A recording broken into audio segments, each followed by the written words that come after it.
You all deserve all of that and more because I know how hard you worked to make it to this day, studying late into the night, writing and rewriting those papers, taking all those exams. Oh, my Lord. But I also heard that you happen to be able to have some fun over these past years as well. Hanging out at Gibbs Green Plaza, turning up on Hotspot Fridays at the Horseshoe.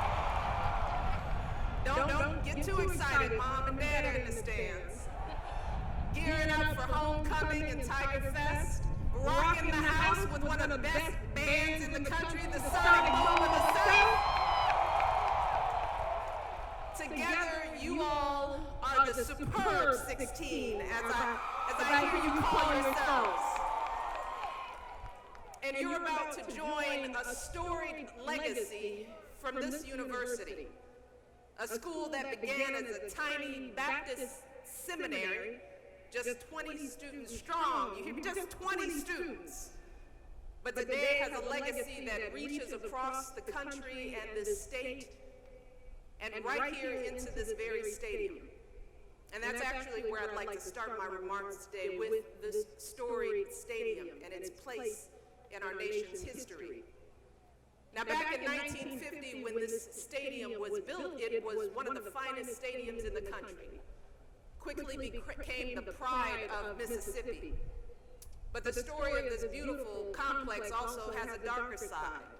For years, it stood as a steel and concrete tribute to segregation because Jim Crow laws meant that only white teams and fans were allowed through these gates. Back in 1962, during an Ole Miss football game, the stadium became the site of what was essentially a pro-Jim Crow rally, with fans waving Confederate flags and singing a song called Never No Never to protest the admission of an African-American student to their university. By halftime, they convinced the governor to even speak. He said just 3 sentences. He said, "I love Mississippi, I love her people, our customs. I love and respect our heritage." And the crowd went wild because they knew exactly what he meant. That game was just one small moment in a struggle of civil rights that inflamed this entire country, but often burned hottest right here in Mississippi, the state where a 14-year-old boy named Emmett Till was beaten and murdered, where NAACP leader Medgar Evers was assassinated, where freedom riders overflowed the jails, where gunshots would ring out here on your campus, killing young people and littering one of your dorms with bullet holes still seen today. It was against that backdrop that one day in October of 1967, something truly extraordinary happened in this stadium. For years, legal and political pressures had been mounting for the state to desegregate. And that fall, the state finally announced that for the first time, 2 black teams would get to play in this stadium. Those teams were Grambling State and, of course, your own Jackson State Tigers. Now, just think for a moment. You can only imagine the pressure those teams and their fans were feeling. For so long, this field had been the pride of white and white-only Mississippi, and now black fans would fill these stands. Black coaches would patrol these sidelines. Black players would sweat and bleed on this field. How would the world respond? Would those forces of segregation rise up in protest or worse? As one of the players at the time said, this is a quote, he said, "There was certainly potential for it to become a very ugly situation." So the Jackson State coach at the time, Coach Page, thought hard about how to prepare his team. He sat his players down and told them to stay focused on 2 goals. The first, beat Grambling State, of course, one of the best teams in the country. The second, he said, rise above the fray and set a good example. He said, because the whole state, the whole country would be watching. So the players made sure their shoes were shined, their laces tied. They took special pains not to accidentally break anything in the locker room or walk out with a towel. Because as the player said, and these are his words, he said, we all wanted to be representatives of our families, our hometowns, our communities. We wanted to take care of that stadium as much as we could so it would be there for the next black team. And then they went out and they played their hearts out. And Jackson State won that game, giving Grambling its only loss of the season. But more importantly, the world saw what would happen when black folks came into the stadium. What did they see? They saw people enjoying a football game. They saw the same kind of skill and sportsmanship and strategy as any other game the stand had hosted before. So by simply showing and displaying sportsmanship, those players and coaches and fans joined the long line of heroes who made history in this country, in our schoolhouses, our department stores, our lunch counters, and everywhere else, all of them using the same time-tested approach that has always moved this country forward. They didn't stoop to the level of those who sought to oppress them. Just the opposite. They rose up. They combated small-mindedness with dignity, integrity, and excellence. That is the well-worn path to Dr. King's mountaintop that so many men and women before us have taken. Famous civil rights leaders and ordinary folks who faced down dogs and batons and fire hoses with prayer and hope and steadfast determination. For as Dr. King told us, he said darkness cannot drive out darkness. Only light can do that. Hate cannot drive out hate. Only love can do that. And graduates, I'm here today to tell you that approach to life isn't just something you should read about in the history books. It's a roadmap for how to live your lives every single day. And how do I know? Because I've seen the power of that approach up close and personal. See, when I hear words like dignity and excellence, I think about my husband.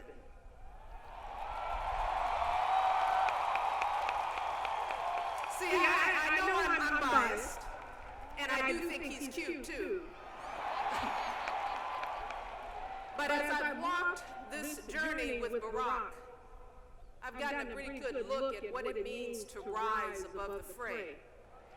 What it means to set your eyes on the horizon, to devote your life to making things better for those who will come after you. I have seen how, no matter what kind of ugliness is going on at any particular moment, Barack always stays the course. See, I've watched him stay up late night after night, reading and writing and wrestling with the impossible decisions that a president is forced to make.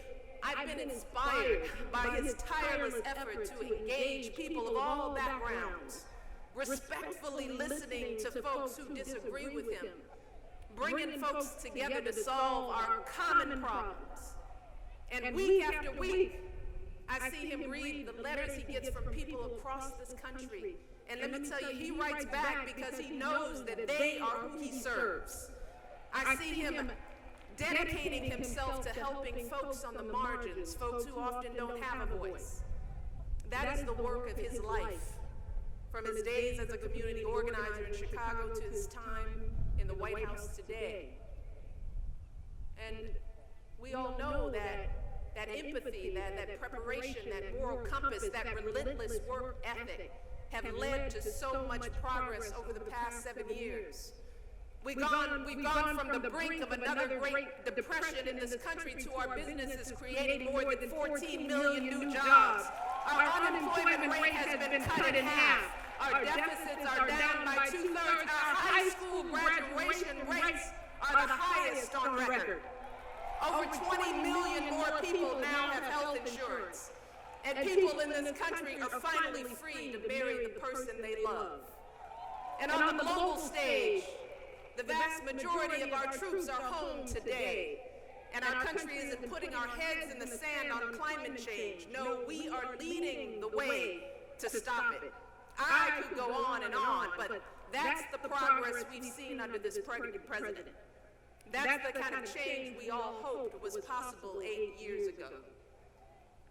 Yet, too often, instead of acknowledging or celebrating this change, we have a tendency to focus on conflict and controversy.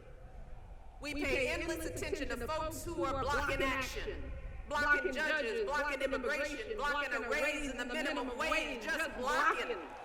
We are consumed with the anger and vitriol that are bubbling up with folks shouting at each other, using hateful and divisive language. And then there are the countless times when that language gets personal and is directed at my husband. Charges that he doesn't love our country. The time he was called a liar in front of a joint session of Congress. The non-stop questions about his birth certificate and his belief in God. Now I know that politics has always been a rough sport. I also know that well-meaning folks can get heated in the midst of contentious debates. And in light of today's 24-hour news cycle, in this era where our Facebook feeds are limited to the voices of folks who think exactly like we do, and our TVs and radios are exclusively tuned in to those who tell us only what we want to hear, it's not surprising that our disagreements have become more personal, more intense. It's not surprising that we too often demean or dismiss opinions that are different than our own. But we would be kidding ourselves if we didn't acknowledge that those age-old issues that have always roiled our country, the problems a lot of folks would just rather brush under the rug, those challenges are still with us today. We can't deny it. However, graduates, even in these volatile times, it would be unfair for us to ignore the changes we've seen in a generation. No longer can we be barred from a university or hotel or arrested for sitting at the front of the bus or forced to use a separate bathroom or water fountain because of the color of our skin. No one's going to poll test us by demanding that we recite the Constitution or correctly guess the number of jelly beans in a jar before we're allowed to vote. So yes, we continue to make progress here in America. But we also know that the shadows of the past have not completely disappeared. Despite all the progress we made, I know that so many of you still see these shadows every single day. Maybe it's when you're driving somewhere and you stop for no particular reason. Maybe it's when the store you enter into, folks seem to keep an extra close eye on you as you shop. Maybe it's when you walk down the sidewalk and folks cross the street when they see you coming. Maybe it's when the early voting location in your neighborhood just happens to be closed. Or law after law is passed about the kind of ID you need to cast your vote. Maybe it's all those schools that, despite the laws, are still very much separate and unequal. Or the criminal justice system that still doesn't provide truly equal justice for far too many. Or those neighborhoods that are struggling still to overcome the painful legacy of the past. I wish I could say otherwise, graduates. But the question isn't whether you're going to come face to face with these issues. The question is how you're going to respond when you do. Are you going to throw up your hands and say that progress will never come? Are you going to get angry and lash out? Are you going to turn inward and just give in to despair and frustration? Or are you going to take a deep breath, straighten your shoulders, lift up your head, and do what Barack Obama has always done? As he says, when they go low, I go high. That's the choice Barack and I have made. That's what has kept us sane over the years. We simply do not allow space in our hearts, minds, or souls for darkness. Instead, we choose faith. Faith in ourselves, in the power of hard work, faith in our God, whose overwhelming love sustains us every single day. That's what we choose. We choose love. Our love for our children, our commitment to leaving them a better world, our love for our country, which has given us so many blessings and advantages, our love for our fellow citizens, parents working hard to support their kids, men and women in uniform who risk everything to keep us safe, young people from the toughest backgrounds who never stop believing in their dreams, young people like so many of you. That's what we choose. And we choose excellence. We choose to tune out all the noise and strive for excellence in everything we do.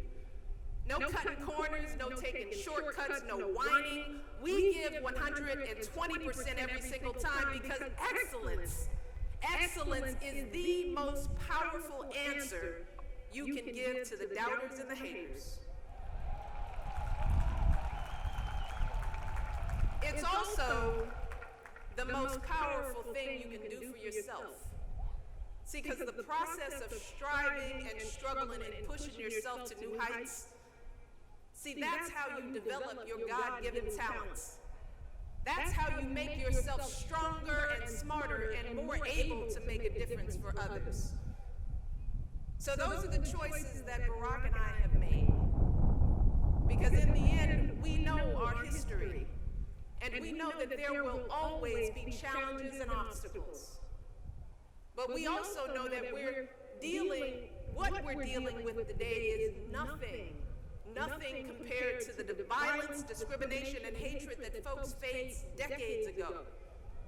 And while this may feel like a volatile time, while we may be rightfully horrified by the divisive rhetoric we're hearing in our public conversation, while we may be brokenhearted that we're still dealing with the issues of poverty and mass incarceration and gun violence, it is remarkable progress that these issues are seeing the light of day at all.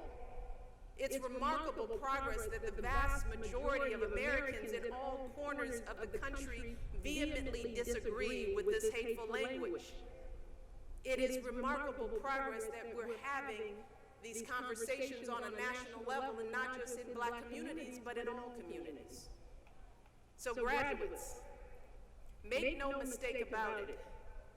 This moment presents a historic opportunity for change. And your generation, more than any generation in our history, truly has the tools and opportunities you need to seize this moment. I want you to think about the statistics. Today, more African Americans are graduating from college, succeeding in our workplaces, taking on positions of leadership, and reporting greater optimism about the future. An optimism, by the way, that I very much share. So the question is, are you ready to step up and use your power and your privilege to make change? Will you honor the legacy of those who came before you, who fought so hard, sacrificed so much so that you could be here in this stadium wearing those beautiful caps and gowns today? And if you have any question as to what that legacy is, let me just share with you a quick story. Several months ago, I was meeting with a group of teenage girls from Washington, D.C., and one of them asked me, well, what do you think Dr. King would say about everything that's going on today? And I told her that none of us can really answer that question, but I said that Dr. King would probably answer with a simple question, and that is, did you vote? Did you vote? See, I told the young women that I think Dr. King would be very concerned that after folks like Medgar Evers and so many others gave their lives fighting for the right to vote, that today in almost every election, more than half of young African Americans have essentially disenfranchised themselves. In the 2014 midterms, African American youth turnout was less than 20%. Fewer than 1 in 5 of our young people voted. And here in Mississippi, it was almost lower, certainly lower. But what Dr. King understood was that one of the surest paths to progress here in America runs straight through the voting booth. That's been the key to every single stride we have ever taken in this country, from fighting discrimination to passing health care. It all starts with the ballot. So graduates, as you seek to develop your own strategies to address the problems that still plague our communities, I just ask you to remember that the power of voting is real and lasting. So you can hashtag all over Instagram and Twitter, but those social media movements will disappear faster than a Snapchat if you're not also registered to vote, if you're not also sending in your absentee ballot. If we fail to exercise our fundamental right to vote, then I guarantee that so much of the progress we fought for will be under threat. Congress will still be gridlocked. State houses will continue to roll back voting rights and write discrimination into the law. We see it right here in Mississippi just 2 weeks ago, how swiftly progress can hurdle backward. How easy it is to single out a small group and marginalize them because of who they are or who they love. So we've got to stand side by side with all our neighbors. Straight, gay, lesbian, bisexual, transgender, Muslim, Jew, Christian, Hindu, immigrant, Native American, because the March for Civil Rights isn't just about African Americans, it's about all Americans. It's about making things more just, more equal, more free for all our kids and grandkids. That's the story you all have the opportunity to write. That's what this historic university has prepared you to do. So graduates, here is my challenge to you today. I want you to honor the legacy of our past by making your mark on the future. Graduates, I want you to choose a career that you believe in, something that doesn't just make money, but that truly makes a difference for others. And I want you to do whatever you can to reach back and pull those who still are struggling with you. Graduates, I want you all to be excellent at everything you do. Be an excellent boss, be an excellent employee, be an excellent parent, mentor, congregant, neighbor, be excellent. And graduates, when you encounter small slights or small people, I hope and I pray that you stand tall and respond with dignity and grace. Because no one ever succeeds in this world by playing small. And finally, graduates, I just want you to remember that decades from now, someone will be standing here where I'm standing today. And they will be telling that new class of graduates about all of you. So we're counting on you to live lives worthy of retelling. Lives that will inspire our next generation to keep walking that path to righteousness and doing the work to fulfill that dream. Because here's the thing, I know you can do that and so much more. That's why I'm here. I am so proud of you all for making it to this day, for pushing and fighting. Because I know that if you hold tight to the example of the folks who led us this far, if you choose faith and love, if you strive always for dignity and excellence, then there is absolutely nothing you can't achieve. I say that from the bottom of my heart because I'm not here because I'm special. I was you. And if I can be here, you can do it too. And if you ever doubt the impact you can have, I just want you to think back to the story of this school, this great school that you are now a part of, that tiny little seminary, as you see, is now a distinguished university, one of the largest, most vibrant HBCUs in the country. This is your alma mater, pushing forward in science and technology, the arts, education, and so much more. You all, that's your legacy. And that Jackson State football coach I mentioned earlier who helped desegregate the stadium, his full name is Rod Page. And he went on to become our nation's first African-American Secretary of Education. And as for that crowd that rallied for segregation in these stand, singing Never, No, Never? Well, just 50 years later, our country elected an African-American president for a second term, declaring, yes, we can. Graduates, that is what's possible in this country of ours. That is the direction history can take when passionate, courageous, talented young people like all of you step up and lead the way. I know you got it in you. I can feel it right from here. And as you say here at Jackson State, the world better get ready because here y'all come. I love you all so much. I hope you have a phenomenal day. I will pray for you every step of the way. God bless you all.